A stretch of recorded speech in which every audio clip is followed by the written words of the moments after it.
द्विपंचाशः सर्गः 52वां सर्ग। रावण द्वारा सीता का अपहरण। रावण के द्वारा मारे गए गृद्धराज की ओर देखकर चंद्रमुखी सीता अत्यंत दुखी होकर विलाप करने लगी। 1. मनुष्यों को सुख दुख की प्राप्ति के सूचक लक्षण स्वप्न, पक्षियों के स्वर तथा उनके दाएं बाएं दर्शन आदि शुभाशुभ निमित्त अवश्य दिखाई देते हैं। 2.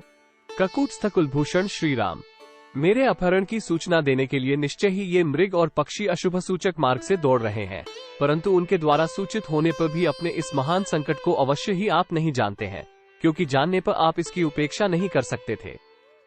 3. हा राम, मेरा कैसा अभाग्य है कि जो कृपा करके मुझे बचाने के लिए यहाँ आए थे, वे पक्षी प्रवर जटायु इस निशाचर द्वारा मारे जाकर पृथ्वी पर पड़े हैं।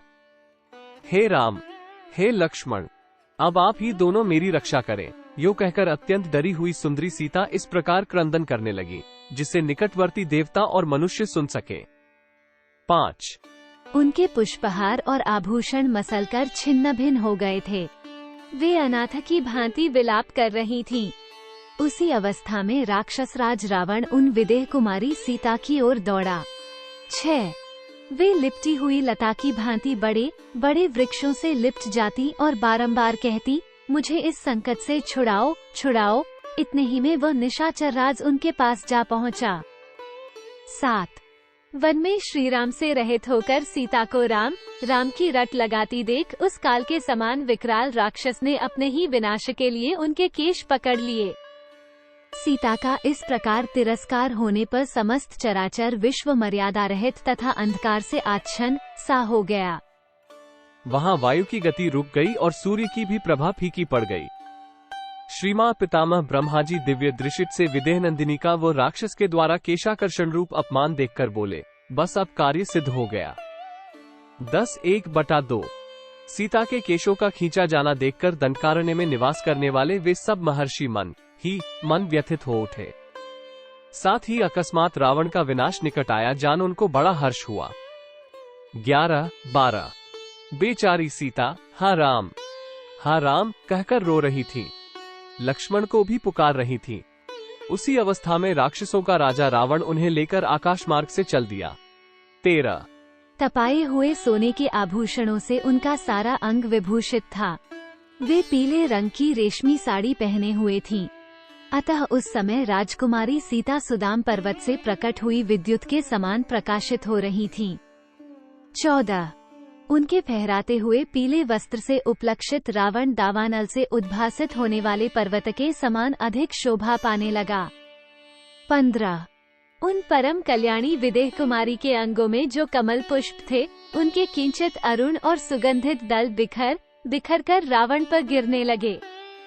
16 आकाश में उड़ता हुआ उनका सुवर्ण के समान कांतिमान रेशमी पीताम्बर संध्याकाल में सूर्य की किरणों से रंगे हुए ताम्रवर्ण के मेघखंड की भांति शोभा पाता था। 17 आकाश में रावण के अंक में स्थित सीता का निर्मल मुख श्रीराम के बिना नाल रहित कमल की भांति शोभित नहीं होता था।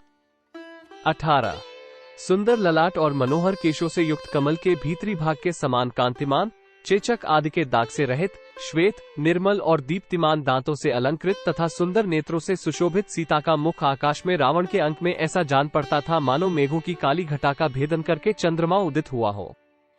चंद्रमा के समान प्यारा दिखाई देने वाला सीता का वो सुंदर मुख तुरंत का रोया हुआ था।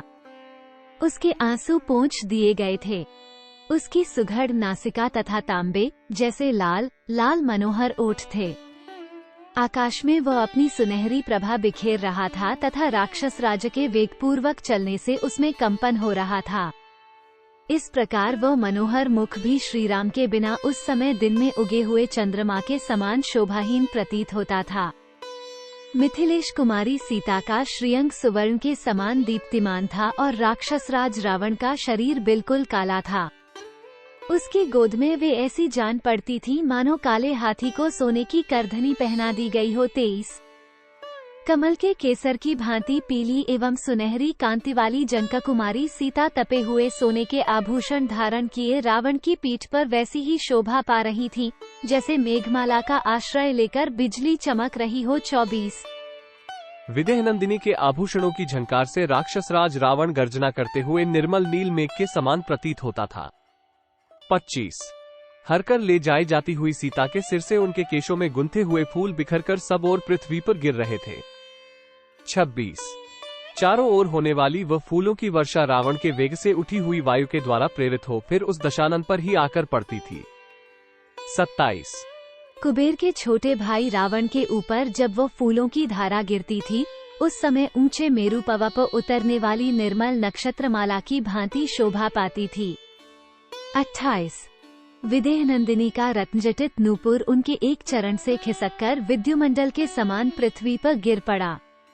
29 वृक्षों के नूतन पल्लवों के समान किंचित अरुण वर्ण वाली सीता उस काले कलूटे राक्षसराज को उसी प्रकार सुशोभित कर रही थी जैसे हाथी को कसने वाला सुनहरा रस्सा उसकी शोभा बढ़ाता हो। 30 आकाश में अपने तेज से बहुत बड़ी उल्का के समान प्रकाशित होने वाली सीता को रावण आकाशमार्ग का ही आश्रय ले हर ले गया। 31 जानकी के शरीर पर अग्नि के समान प्रकाशमान आभूषण थे। वे उस समय खन खन की आवाज करते हुए एक एक करके गिरने लगे, मानो आकाश से ताराएं टूट टूट कर पृथ्वी पर गिर रही हों। 32 उन विदेहनंदिनी सीता के स्तनों के बीच से खिसककर गिरता हुआ चंद्रमा के समान उज्ज्वल हार गगन मंडल से उतरती हुई गंगा के समान प्रतीत हुआ।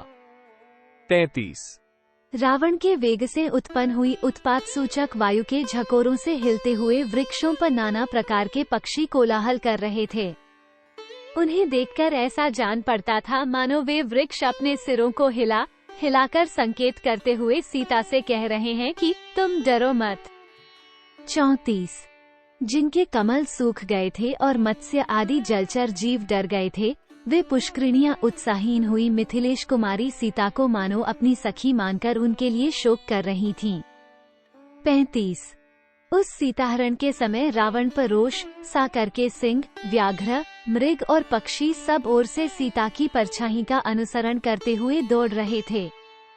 36 जब सीता हरी जाने लगी, उस समय वहां के पर्वत झरनों के रूप में आंसू बहाते हुए ऊंचे शिखरों के रूप में अपनी भुजाएं ऊपर उठाकर मानो जोर जोर से चीत्कार कर रहे थे।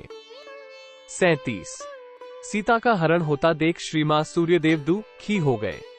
उनकी प्रभा नष्ट सी हो गई तथा उनका मुख मंडल पीला पड़ गया। 38 हाय हाय जब श्री रामचंद्र जी की धर्मपत्नी विदेहनंदिनी सीता को रावण हर कर लिए जा रहा है, तब यही कहना पड़ता है कि संसार में धर्म नहीं है, सत्य भी कहाँ है, सरलता और दया का भी सर्वथा लोप हो गया है। इस प्रकार वहां झुंड के झुंड एकत्र हो सब प्राणी विलाप कर रहे थे। मृगों के बच्चे भयभीत हो दीनमुख से रो रहे थे। 39-40 श्री राम को जोर जोर से पुकारती और वैसे भारी दुख में पड़ी हुई सीता को अपनी विलक्षण आँखों से बारंबार देखकर भय के मारे वनदेवता के अंग थर थर कांपने लगे। 41:1/2 विदेहनंदिनी मधुर स्वर में हा राम हा लक्ष्मण की पुकार करती हुई बारंबार भूतल की ओर देख रही थीं। उनके केश खुलकर सब ओर फैल गए थे और ललाट की बेंदी मिट गई थी। वैसी अवस्था में दशग्रीव रावण अपने ही विनाश के लिए मनस्विनी सीता को लिए जा रहा था। 42-43 उस समय मनोहर दांत और पवित्र मुस्कान वाली मिथिलेश कुमारी सीता, जो अपने बंधुजनों से बिछुड़ गई थी, दोनों भाई श्रीराम और लक्ष्मण को न देखकर भय के भार से व्यथित हो उठीं।